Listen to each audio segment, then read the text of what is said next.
নমস্কার বন্ধুরা, রিঙ্কুর রান্নাঘরে তোমাদের সবাইকে স্বাগত।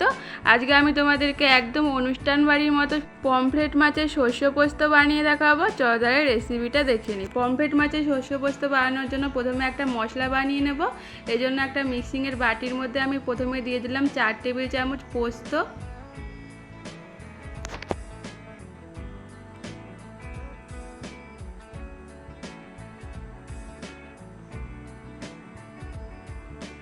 আর দেবো 1 টেবিল চামচ কালো শস্য আর 1 টেবিল চামচ সাদা শস্য। তোমরা চাইলে যে কোনো একটা শস্যের ব্যবহারও করতে পারো।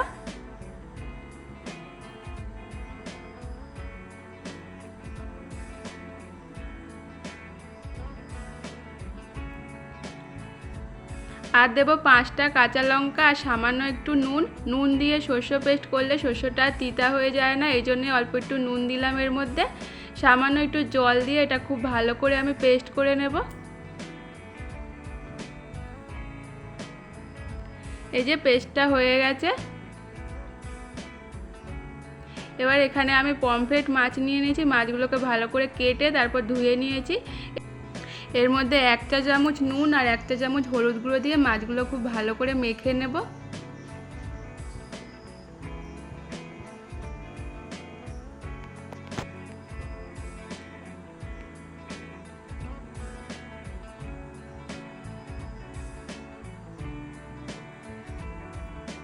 এই যে মাখানো হয়ে গেছে। এবার গ্যাসে একটা কড়াই বসিয়ে পরিমাণ মতো সর্ষের তেল আমি গরম করে নিয়েছি। এবার এর মধ্যে মাছগুলোকে দিয়ে মাছগুলোকে খুব ভালো করে আমি ভেজে নেব।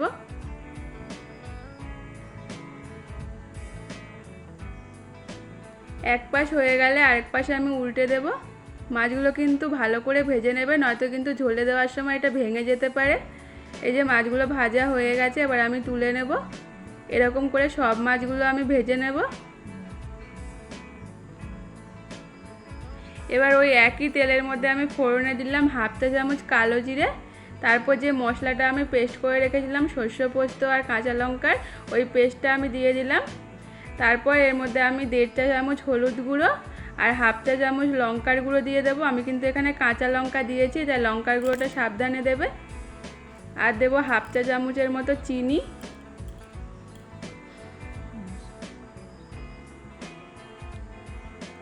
স্বাদ মতো নুন দিয়ে দেবো। এর মধ্যে কিন্তু আর অন্য কোনো মশলা দেওয়ার দরকার নেই। এবার সব মশলাগুলো একসাথে কিছুক্ষণ আমি কষিয়ে নেব।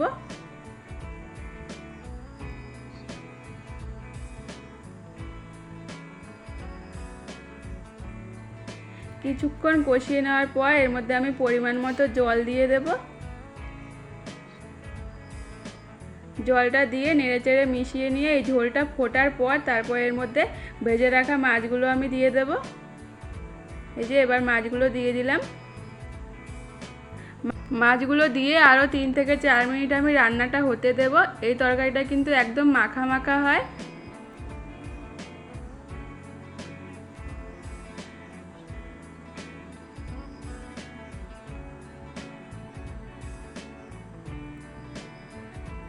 এই যে আমাদের রান্নাটা প্রায় তৈরি হয়ে গেছে। এবার আমি ওপর থেকে কাঁচা সর্ষের তেল দিয়ে দেবো। এটা কিন্তু অবশ্যই দেবে, এটার জন্য কিন্তু রান্নার টেস্টটা আরও ভালো হবে। হালকা হাতে নেড়েচেড়ে মিশিয়ে নিয়ে তারপর আমি নামিয়ে নেব।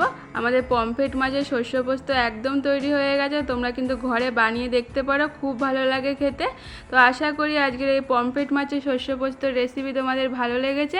যদি ভালো লেগে থাকে অবশ্যই আমায় কমেন্ট করে জানাবে। আমার চ্যানেলটিকে লাইক আর সাবস্ক্রাইব করে দেবে। ফেসবুকে দেখলে অবশ্যই আমার পেজটিকে ফলো করে দেবে।